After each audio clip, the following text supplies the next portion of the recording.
Başladı. Kompüterin proqram təminatı software. Bunu dünən də qeyd elədik, bu gün də deyirəm. Deməli, informatika elminin 3 tərkib hissələri var. Hardware, software, bir də brownware. Hardware hissəsi aparat təminatı adlanır. Bu hissədə qurğular, onların adları və iş prinsiplərini öyrənilir.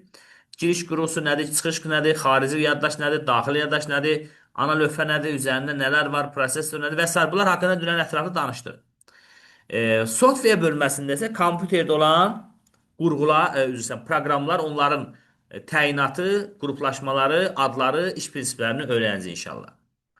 Brownware-də isə alqoritmləşdirmə və proqramlaşdırmanı öyrənəcəyik. Xatırlayırsınızsa, elektron hesablama maşınlarını keçəndə biz müasir kompüterlərin əcdadı, yaradıcısı olan Neymanndan danışdıq. Dedi ki, Neymannın kompüterlər haqqında 4 əsas prinsipləri var və biz bunları əzbər bilməliyik. İmtahana düşür onlar. Onlardan birincisi, ən başlıcası bu idi ki, kompüter proqramla işləyən avtomat qurğudur. Yəni, bu deməkdir ki, kompüterin proqramı olmadıqda onun yaddaşının nə qədər olması, RAM-ı nədir, prosesor nədir, heç bir əhəmiyyət kəsb eləmir. Əgər sizin ən son model iPhone 16 markalı bir telefonunuz olduğu halda siz o telefonda bütün proqramları silsəniz, yəni format etsəniz, o telefon artıq adi dəmir parçasından fərqlənməyəcək. Ta ki siz ona növbəti dəfə proqram yazana qədər. Çünki proqram olmadığı halda o qurğudan biz heç bir halda istifadə edə bilmərik. Necə ki, bu dəqiqə hal-hazırda biz Zoom proqramı vasitəsilə bu dərsə qoşulmuşuq və sizin tutaq ki, lap ən son model telefonunuz var, ən son model kompüteriniz var və ya planşetiniz var, amma Zoom proqramınız yoxdursa, artıq o qurğu sizin işinizə yaramayacaq. Yəni, proqramsız kompüteri üzümüzdə araq ruhu bədəni tərk edəmiş bir cəsədə bənzədirlər. Adam nə qədər fiziki baxımdan güclü, qüvvətli, hündürboy, eyni kürək olsa belə, artıq öldükdən sonra onun o fiziki göstəriciləri heç bir əhəmiyyət kəsb eləmir. O zaten artıq çox köməksiz vəziyyətdə adi bir qarışqaya belə müqavimət göstərə bilməyəcək vəziyyətdə olan bir cəsəddir. Eyni zamanda da kompüterində ruhu onun proqramıdır. Proqram olmayandan sonra o heç bir əhəmiyyət kəsb eləmir. Və bu proqramları da biz öyrənirik software bölməsində. Necə ki, bir daha xatırladıram, Neyman demişdi ki, kompüter proqramla idarə olunan avtomat qurğudur. Yəni, onu mütləq proqramla idarə edirik. Kompüterdə hər şey verilənlərin emalı proqram səviyyəsində həyata keçirilir. Bu da Neyman prinsipidir. Kompüterin proqramları isə müəllimlər 3 qrupa bölünür. Baxın, mən burada bunu bu sxem vasitəsilə sizə təqdim edirəm. Ümumi kompüterdə olan bütün növ proqramlar ümumilikdə adlanır proqram təminatı. Və bu da 3 qrupa bölünür. Sistem proqram təminatı, tətbiqi proqram təminatı, bir də instrumental proqram təminatı. İnstrument sözünün əvəzinə proqramlaşdırma vasitələri, proqramlaşdırma alətləri və ya proqramlaşdırma dilləri sözü də yazıla bilər. Ümumiyyətlə, instrument sözünün mənası alət deməkdir. Yəni, bizə bir proqram təqdim olunub, soruşa bilərlər ki, bu proqram hansı qrupa aiddir? Və ya deyər ki, bir neçə qarşı proqramlar verər, deyər, yalnız sistem proqramları olanı seçin, ya tətbiqini seçin, ya instrumentala aid olanı seçin. Biz bunu müəyyənləşdirməliyik. Bəs bunu necə müəyyənləşdirək? Bunu müəyyənləşdirmək üçün 2 yol var. Birinci yol odur ki, biz onların adlarını əzbərləyək.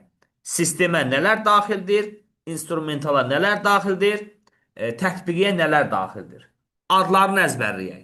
Amma bu yolu mən məsləhət görmürəm. Ümumiyyətlə, mən həmişə əzbərləmənin əleyhinə olan bir insanam. Çünki əzbərlənən bir şeyi yalnız şeir əzbərləyərlər də. Bizim fənnimiz ədəbiyyat deyir ki, duraq şeir əzbərləyək. Əzbərlənən bir şey müəyyən müddət sonra yaddan çıxır. Bəs bunu biz özümüzdə bir açar söz olaraq necə yadda saxlaya bilərik, necə müəyyən edə bilərik ki, mən hanıdan bilim bu proqram sistemə aiddirmi, tətbiqiyə aiddirmi, instrumentala aiddirmi? Gəlin bilək, kompüterdə proqramlar, elə proqramlar var ki, o proqramlar bizə lazım deyil. Kompüterin özünə lazımdır. Kompüterin işləməsi üçün, yaşaması üçün lazımdır, məsələn. Elə proqramlar var ki, o proqramlar kompüterə yox, bizə lazımdır. Yəni istifadəçiyə lazımdır. Əgər bir proqram kompüterin özünə lazımdırsa, o proqram sistem proqram qrupuna aiddir. Yox, bizə lazımdırsa, yəni istifadəçiyə lazımdırsa, o zaman tətbiqi qrupuna aiddir. Yəni mənə proqramlar təqdim olunsa və məndən soruşulsa ki, bu proqramlar içindən yalnız tətbiqi qrupa aid olanları seçin və ya sistemə aid olanları seçin, mən özümə bir sual verərəm. Deyərəm ki, yəni daha doğrusu bu sualı aydınlaşdıraram. Görəsən burada olan proqramlar mənə mi lazımdır, kompüterə mi lazımdır? Əgər kompüterə lazımdırsa, deməli sistem qrupuna aiddir. Yox, mənə lazımdırsa, deməli tətbiqiyə aiddir. Məsələn, sadə bir misal Word proqramı. Tutaq ki, sual düşür. Word proqramı deyir hansına aiddir? Mən düşünürəm ki, Word nə üçündür? Yəni bunu da bu sualın da cavabını tapmaq üçün biz o proqramların adı ilə yanaşı onların təyinatını bilməliyik ki, bu nə işə yarayır? Word proqramı nə üçündür? Word proqramı mətn hazırlamaq üçündür, sənəd hazırlamaq üçündür. O sənədi hazırlamaq kompüterin nəyinə lazımdır? Bizə lazımdır da, düzdür? Biz özümüz üçün Word-də sənəd hazırlayırıq. Hə, deməli onda Word proqramı bizə lazımsa, bizim işimizə yarayırsa, deməli tətbiqi qrupuna aiddir.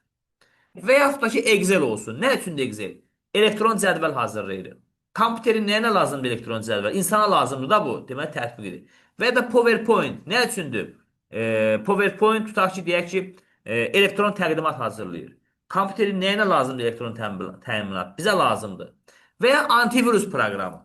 Antivirus proqramı nə üçündür? Biz onun haqqında danışacağıq. Antivirus proqramı virusların qarşısını alan, viruslar haqqında danışacaqsa ki, ziyanverici proqramların qarşısını alan proqramlardır. Yəni virus kompüterin xəstəliyidir. Necə ki biz qrip virusuna, nə bilim digər koronavirusuna yoluxanda orqanizmimiz xəstələnir, xəstə oluruq, rahatsız oluruq, zəif oluruq. Kompüterində özünə məxsus qripi var, koronası var, nə bilim sətəlcəmi var, öz xəstəlikləri var da proqramı xəstələndirən. Bu bizim məsəl üçün deyək ki, qrip virusuna tutanda gedib Nemesil içirik, Tailhot içirik, nə bilim qrip hot içirik. Kompüterində öz virusuna yoluxanda onun öz virus dərmanı var. Antivirus proqramları da o işə yarayır. Bu antivirus proqramı mən neyirəm? Mən kompüterə lazımdır da, kompüteri virusdan qurtarır və qoruyur. Və deməli antivirus proqramları hansı qrupa aiddir? Sistemə aiddir. Yəni bu proqram mənə mi lazımdır, kompüterə mi lazımdır? Biz sualını aydınlaşdırsaq, onda əzbərləmədən də bir proqramın hansı qrupa aid olduğunu müəyyənləşdirə bilərik. Bəs instrumental dedik. Axı üstə nə dedik? Bu nədir? İnstrumental qrupuna isə alət proqramlar daxildir. Yəni alət proqramlar nə üçündür? Alət proqramlar bütün növ proqramları yaratmaq üçün istifadə olunan proqramlardır ki, hansı ki bütün növ proqramları təbii ki insan yaradır, proqramçılar yaradır. Necə yaradır? Nəyin köməyi ilə yaradır? Yalnız HES-dən yaradan Allah HES-dən yaradar. İnsan nəyi HES-dən yarada bilər? Tutaq ki, bir yaxşı ustadı deyirsən ki, ay usta, mənim üçün bir dənə yaxşı burada ev tik. Deyəcək, mən daşımı ver, simentimi ver, qumumu ver, nə bilim, tök materialımı ver, alətimi ver sənin üçün ev tikimdə, düzdür? Və bu insan proqramı yaradan şəxs necə yaradır? Nə fərq yaradır? Onu yaradan şəxs də həmin bu proqramlaşdırma dillərinin, yəni instrumental proqramların köməyi ilə yaradır. Yəni proqramlaşdırma dilləri, instrumental proqramlar bütün növ proqramların yaradılması üçün nəzərdə tutulan proqramlardır. Bir daha qısa olaraq deyirəm, kompüterin özünə lazım olan sistemə aiddir, sistem qrupuna aiddir. İnsana, yəni istifadəçiyə lazım olan tətbiqi aiddir. Bütün növ proqramların yaratmaq üçün nəzərdə tutulan proqramlar isə hara aiddir? İnstrumentala aiddir. İndi mən sizə bir sual ünvanlayayım. Sizcə gündəlik həyatımızın bir parçasına çevrilən WhatsApp proqramı Bu üç qrupdan hansına aiddir? Sistemə mi, tətbiqiyə mi, yoxsa instrumentala mı? Tətbiqiyə. Təbii ki, tətbiqiyə. Çünki WhatsApp bizə lazımdır axı. Hı hı. Bizim işimizə yarır, bizim işimizi görən nə tətbiqiyə aiddir? Hə, sistem dedi ki, kompüterə lazım olanlardır. Deməli, Hı bunu hı. bildik. Müəllim, elə Buyurun. Buyurun müəllimim. yox, mane olmayın müəllim. Mən belə yadda saxlayıram ki, müəllim, bizə lazım olan proqramları yüklədiklərimiz onlar tətbiqi proqramlardır. Bəli, bəli. Bizə lazım olan. Amma bir də var kompüterin özünün proqramları. Bəli, o kompüterin özünə əməliyyat sistemi və sair onlardan danışacağız. Onlar sistemdir. Tətbiqi proqramı, yəni bizim işimizi Hı. görən, konkret bir məsələnin həlli üçün nəzərdə tutulan Bəli. proqramlar tətbiqidir. İstənilən növ proqramı yaradan proqramlar da instrumentaldır. İndi baxın, sistem proqram təminatı özü də öz-özlüyündə iki qola ayrıldı. Bax, ümumi proqram təminatı üç qola ayrılmışdı. Sistem, tətbiqi, instrumental. Sistem özü də iki qrupa ayrıldı. Baza proqram təminatı, bir də servis proqram təminatı. Servis proqram təminatına xidməti proqramlar da deyilir. Çünki servis sözü xidmət sözüdür. Baza servis. Deməli, baza əsasdır, vacibdir. Servis isə əlavədir, köməkçidir. Yəni, belə düşünək də, insanın elə bir orqanı var ki, üzümüzdən ırar, o orqan olmasa, İnsan həyatında müəyyən çətinliklərlə qarşılaşsa da yaşayar. Məsələn, üzümüzdə ara qol yoxdur, qıç yoxdur, böyrəyin biri yoxdur, nə bilim, dalaq yoxdur. Amma insan yaşayır da. Deməli, ən pis yaşamaq belə ən yaxşı ölməkdən yaxşıdır da, mən belə düşünürəm. Amma elə orqan var ki, o olmadan insan ümumiyyətlə yaşamaz. Məsələn, ürəkdir, başdır, nə bilim, başqa bir orqan varmı? İnsan o olmasa anındaca insan yaşamaz. Yəni, kompüterdə də bu sistemi deyir ki, kompüterə lazım olan proqramlar. Elə proqram var ki, o proqram olmasa, tuşlar demişlər, olmazsa olmazdı o. Onsuz kompüter bir an belə işləməz. Elə proqramlar var ki, onlarsız kompüter işləyər, çox pis işləyər, zəif işləyər. Amma işləyər də, yəni ən azından zəif işləməklə ümumiyyətlə işləməməyin arasında böyük fərq var. O əsas olan proqramlar bazadır. O ikinci dərəcəli olanlar xidmətidir, yəni servisdir. Yəni belə bilmirəm nə dərəcədəndir bu bənzətmə düzgün çıxar. Bu İslam dinində vacib əməl, müstəhəb əməl məsələsi var da. Vacib əməl odur ki, hər kəs müsəlman olan hər kəs bunu etməlidir. Etməməsinin qəbahəti var. Müstəhəb əməl odur ki, etsən sağ ol, başıcalığıdır. Etməsən də buna görə günaha yazılmır. Çünki müstəhəbdir. Amma vacib odur ki, olmalıdır.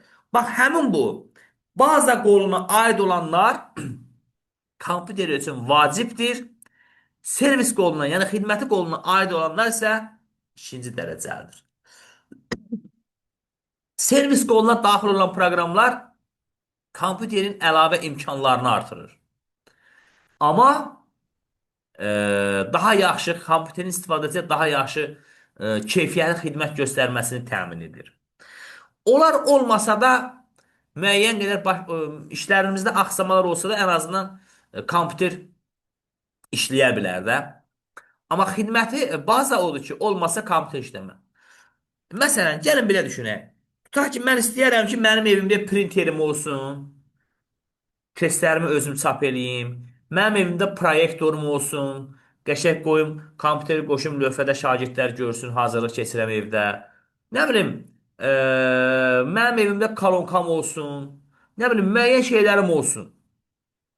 O, mənim daha keyfiyyətli dərs keçməyimi təmin edir.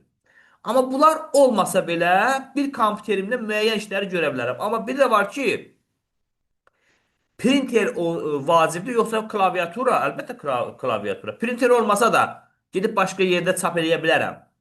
Amma klaviatura olmasa mən ümumiyyətlə kompüter işləmərəm, ya monitor olmasa. Yəni burada da xidmətin olması da gözəldir. Olmasa biz çox şeylər edə bilməyəcəyik. Amma baza olmaması o demək ki, biz ümumiyyətlə heç nə edə bilməyəcəyik. Bəs yaxşı, sistemin baza qoluna nələr daxildir?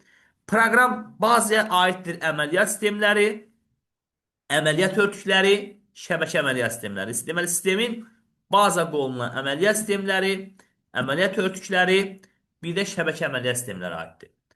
Xidməti qoluna isə, yəni servis qoluna isə kompüterin diaqnostikası proqramı, antivirus proqramları, utilitlər, burada indi hamısı yazılmayıb, arxivatorlar, driverlər, əslində bunların hər biri utilit sayılır.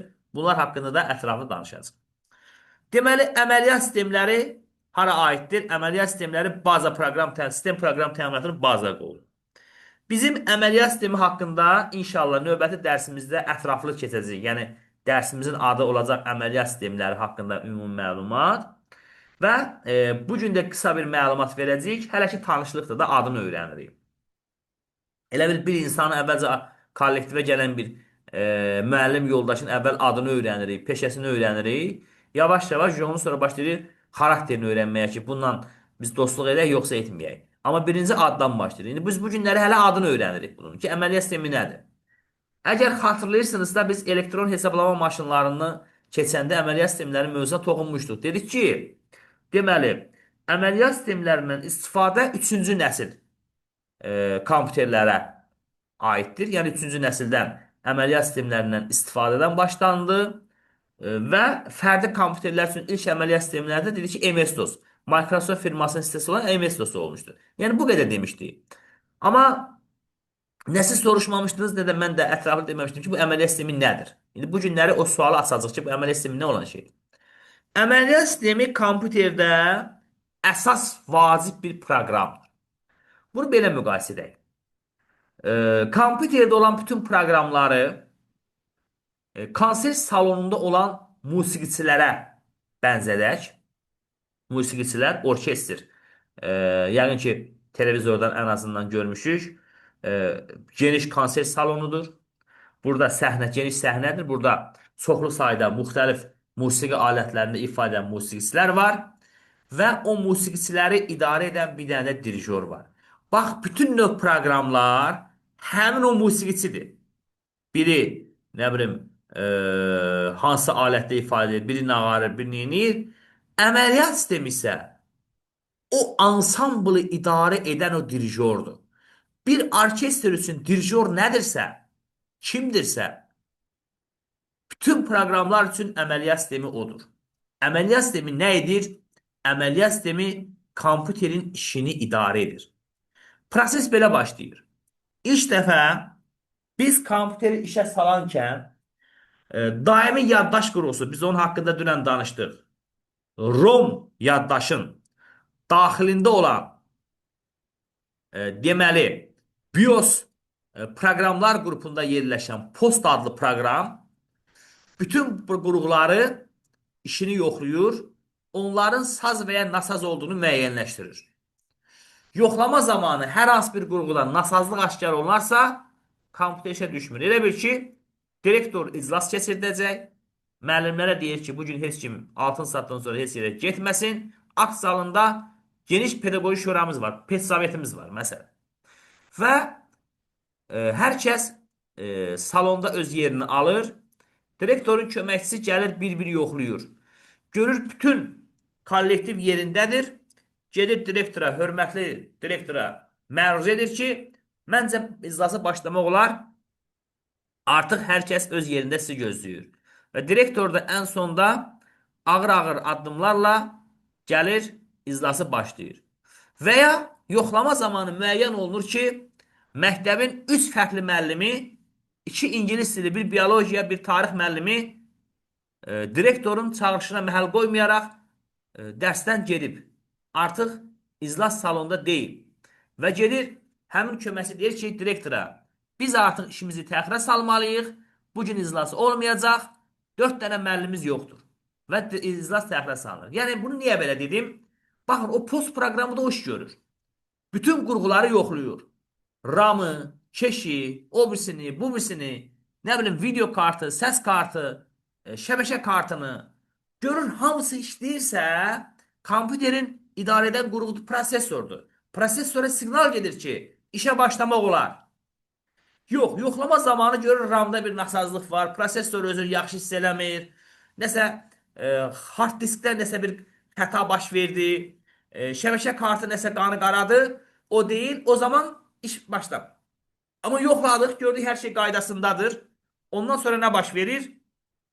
Ondan sonra artıq proses sonra siqnal baş gelir ki, proqram başlaya bilər. İşə başlamaq olar. Bütün kollektiv sastav yerindədir.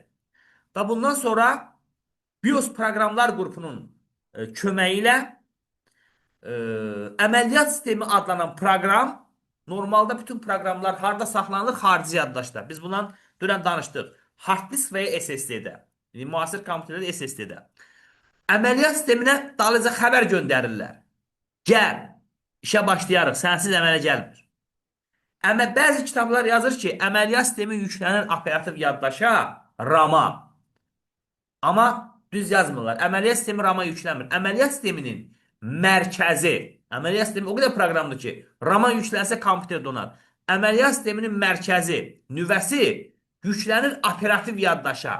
Mən dünən də dedim ki, operativ yaddaş deyəndə insanın ilk ağlına nə gəlməlidir? RAM gəlməlidir.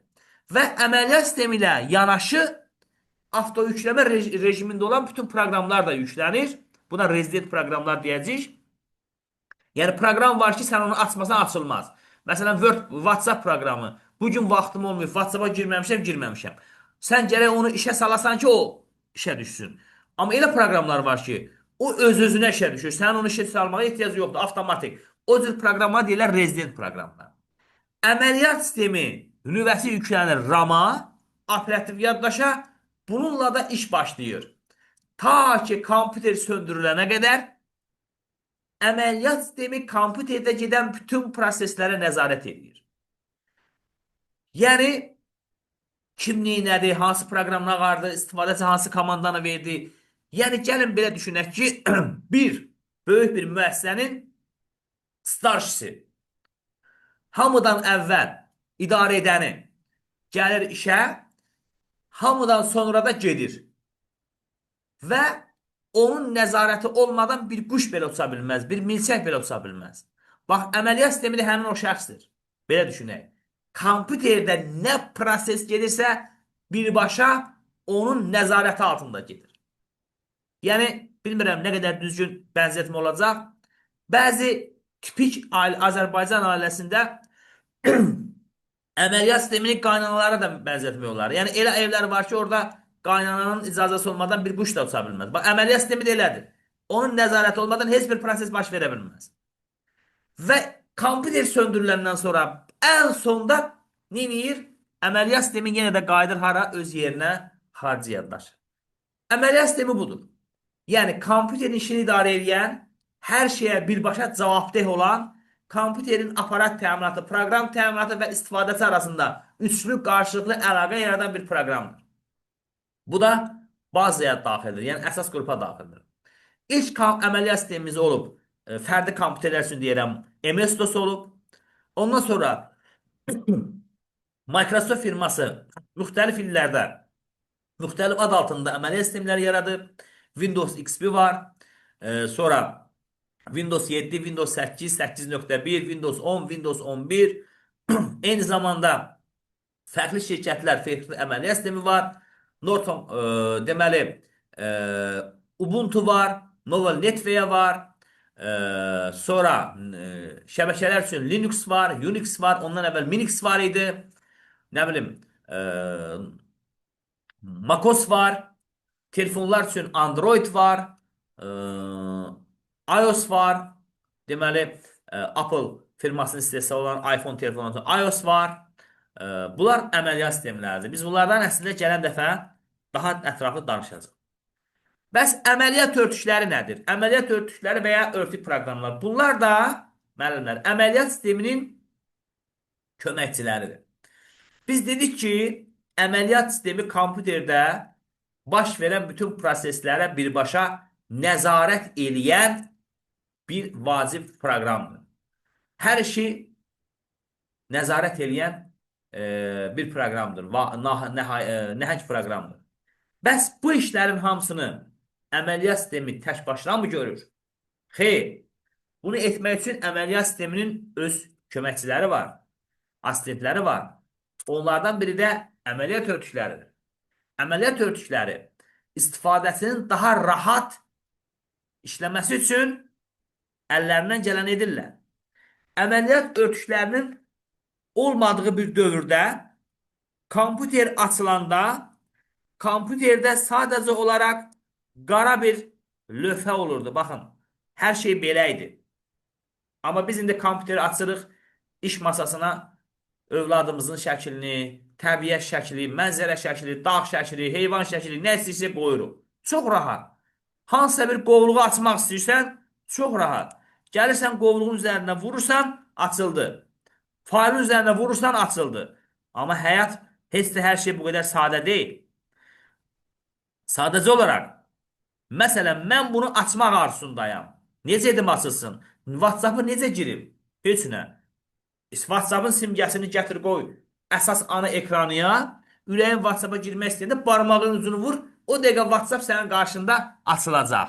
TikTok açılacaq. Bu qədər mi sadədir? Xeyr. Sənin bir dənə WhatsApp-ın işə düşməsi üçün arxada proseslər gedir. Sadəcə olaraq o prosesi bizim əvəzimizdən əməliyyat sisteminin köməkçiləri edir. Məsələn, ailəmi gedib oturub bir məkanda çörək yeyirik, çağırırıq ofisiantı, ürəyimiz istəyən hər bir şeyi sifariş veririk və hər şeydə gəlir stolumuza. Amma onun stola gəlməsi üçün mətbəxdə böyük bir komanda çalışır, aşpaz qrupu var, onu hazırlayan var, pişirən var. O proses bizə maraqlı deyil. Bizə maraqlı olan odur ki, mən bunu istəyirəm və gəlsin stoluma. Amma arxada komanda şəklində bunu edirlər. Yəni, burada da biz hər hansı bir proqramı işə salmaq üçün üzərinə toxunuruq, bununla da hər şey bizim üçün asandır. Amma onu bizim əvəzimizdən kim edir? Əməliyyat örtükləri edir. Amma belə bir məkan gəlin düşünək, orada hər kəs nə ürəyi istəyirsə özü pişirib yeyəcək. Məsələn, birinin ürəyi aş istəyir, yesin, aşı pişirsin, gəlsin, yesin. Bizim belə bir restoran düşünək. Birinin ürəyi kartof qızartması istəyirsə, yesin, kartof qızarsın. Birinin ürəyi nə istəyir. Bax, əməliyyat sisteminin örtüklərinin olmadığı bir dövrdə elə idi. Hər şeyin özünün kodu var idi. Yəni, bunu mən niyə görə deyirəm? İndi zat sonra biz sifariş edirik, gəlir. İstədiyimiz proqram üstünə vursan, açılır, bağlanır. Ctrl-C, kopyaladı, Ctrl-V, yapışdırdı, nə bilim, kəsdi, onu ora qoydu. Bu qədər asan deyil. Bunun hamısının arxasında o prosesin icra olması kodlar var. Əməliyyat örtükləri olmadığı dövrdə kompüterin ekranı baxın bu formadaydı. Və hər şey klaviaturadan xüsusi kodlar vasitəsilə yazılaraq yerinə yetirilirdi. Kopyalamaq istəyirsən, yaxşı edirsən, kopyalamağın kodunu yaz, yapışdır bura. Kəsməyin kodunu yaz. Açmağın kodunu yaz, silməyin kodunu yaz. Hər şey bir udalet düyməsini vurmaq qədər asan deyil əslində. Sən udalet düyməsini vursan, arxada işlər gedir, proseslər gedir. Onu bizim əvəzimizdən edirlər hal-hazırda. Kim edir? Kimlər edir? Əməliyyat örtükləri edir. Əməliyyat örtükləri olmasa, onları biz məcbur olub özümüz etməliyik. Bu əməliyyat örtüklərində misal olaraq 9-cu sinifin informatika dərsliyində bunlar haqqında yazılıb. Norton Commander, Windows Commander, DOS Navigator, XP Gold, PC Shield və s. kimi proqramlar ki var, onlar da əməliyyat örtükləri və ya örtük proqramları qrupuna daxildir. Sistem proqram təminatının baza qoluna daxildir növbəti şəbəkə əməliyyat sistemləri. Şəbəkə əməliyyat sistemi ilə əməliyyat sisteminin fərqi nədir? İkisi də eyni işi görür. Kompüterdə gedən prosesləri idarə edir. İdarə edəndir, o bir rəhbərdir, o bir sərkərdədir. Fərqi ondan ibarətdir ki, əməliyyat sistemi var. İnşallah biz növbət dərsimizdə bundan danışacağıq. Lokal əməliyyat sistemi anlayışı var. Şəbəkə əməliyyat sistemi anlayışı var. Lokal əməliyyat sistemi, yəni adi əməliyyat sistemi bir kompüteri idarə etmək gücündədir. Şəbəkə əməliyyat sistemi isə inşallah biz şəbəkələr dərsində danışacağıq bundan. 2 və daha artıq sayda kompüterin informasiya mübadiləsi məqsədi ilə rabitə qurğuları vasitəsilə bir-birlərinə birləşməsi şəbəkə adlanır. Şəbəkə əməliyyat sistemi isə şəbəkəyə qoşulan daha çox kompüteri idarə edir. Yəni, normalda belə düşünək də, biz hər birimiz qaça bilirik. Amma bir yerə qədər, artıq bundan sonra bizim fiziki güclərimiz düşənir. Amma bu sahə üzrə dünya çempionları, olimpiya çempionları, qaçış üzrə çempionlar, o da bizim kimi qaçanda eyni hərəkətlər edir. Amma bizim etdiyimizdən daha çoxunu bacarır. Çünki onlar bu sahə üzrə ixtisaslaşmış illərin idmançılarıdır. Yəni, niyə görə bunu deyirəm? Adi əməliyyat sistemi bir yerə qədər, bir kompüterə gücü çatır idarə etməyə. Şəbəkə əməliyyat sistemi isə şəbəkəyə qoşulan daha çox kompüteri idarə edə bilir. Yəni ikisinin ortaq cəhəti odur ki, hər ikisi istəyir adi əməliyyat sistemi olsun, istəyir şəbəkə əməliyyat sistemi olsun. Bunlar kompüterin idarə etmək üçün nəzərdə tutulan proqramlardır. Sadəcə olaraq adi əməliyyat sistemi bir kompüteri idarə edir, şəbəkə əməliyyat sistemi isə şəbəkəyə qoşulan daha çox kompüteri idarə edir. Şəbəkə əməliyyat sistemləri misal olaraq Windows NT əməliyyat sistemi var, Microsoft. Bunların hamısını mən də burada adlarını yazmışam. PDF-də özünüz oxuyacaqsınız. Sadəcə olaraq bu şəkil ekrandan getməsin deyə mən çevirmirəm, amma onların hamısı PDF-də var. Windows NT var. Sonra Linux əməliyyat sistemi var. Sonra Unix əməliyyat sistemi var. Bunlar ancaq deməli IBM LAN var, IBM LAN var. Bunlar hamısı şəbəkə əməliyyat sistemləridir. Yəni daha çox kompüterləri idarə etmək üçün nəzərdə tutulan nəhəng əməliyyat sistemləri. Bu da baza qolunun proqramları, əməliyyat sistemləri, əməliyyat örtükləri, bir də şəbəkə əməliyyat sistemləri. Baza proqram təminatının xidməti. Servis qolunda nələr var? Kompüterin diaqnostikası proqramları. Bunlar nədir? Kompüterin diaqnostikası proqramı və haqqında bəhs etdiyimiz həmin o post proqramıdır. Yəni bütün qurğuların saz və ya nasaz olduğunu müəyyənləşdirən o proqram. Kompüter işə düşən zaman bütün qurğuları yoxlayır, onların saz və ya nasaz olduğunu müəyyənləşdirir. Post proqramıdır. Sonra arxivator proqramları var. Bunlar utilitlər adlanır ümumiyyətlə. İndi bunlardan danışacağım. Driverlər var. Driverlər nədir? Driverlər xarici qurğuları prosesorla əlaqələndirən qurğudur. Mən onu dünən də dedim hardware dərsində ki, üzrsən proqramdır, driver proqramdır. Xarici qurğuları prosesorla əlaqələndirən mikrosxem və ya qurğu soruşularsa kontroller götürün. Kontrol, nəzarət, idarə edən. Xarici qurğuları prosesorla, yəni kənardan qoşulan, çöldən qoşulan periferiya qurğularını prosesorla əlaqələndirən proqram deyəndə driver düşünün. Məsələn, tutaq ki, mən bir printer almışam. Printeri qoşuram kompüterimə, amma printeri mənim kompüterin printeri tanımır. Niyə tanımır? Çünki driver adlanan proqram ki var, o driver proqramı nə etməlidir? Onu tanıtdırmalıdır. Yəni, driver o qurğunu tanıtdırır ki, bu artıq kompüter, bu printer artıq sənin ailənin bir üzvüdür. Tanış edəndir bu driverlər. Sonra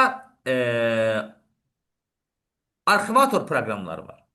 Arxivator proqramları haqqında əgər xatırlayırsınızsa biz mətin informasiyada ötəri məlumat vermişdik və demişdim ki, inşallah proqram təminatı dərsində biz buna qayıdacaq.